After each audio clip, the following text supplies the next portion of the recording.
হাসপাতালগুলো ভর্তি হয়ে আছে, অনেকেই আর কাজ করতে পারছে না। হাসপাতালেও বোমা হামলা হচ্ছে, ডাক্তাররা সর্বোচ্চ চেষ্টা করছেন, কিন্তু পর্যাপ্ত ওষুধ ও সরঞ্জাম নেই তাদের কাছে। ব্যান্ডেজ ফুরিয়ে গেছে, আহতরা মেঝেতে পড়ে রক্ত ছড়াচ্ছে। কারো পক্ষেই সবাইকে রক্ষা করা সম্ভব নয়।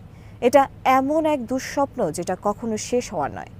অধিকাংশ সময় বিদ্যুৎ থাকে না, ফোন চার্জ দেওয়ারও উপায় থাকে না। অসহায় পরিবারগুলো সাহায্যের জন্য টেলিফোনটুকু করতে পারছে না, প্রিয়জনদের খবর নিতে পারে না। রাতে নিকোষ আধার চারদিক ঢেকে ফেলে।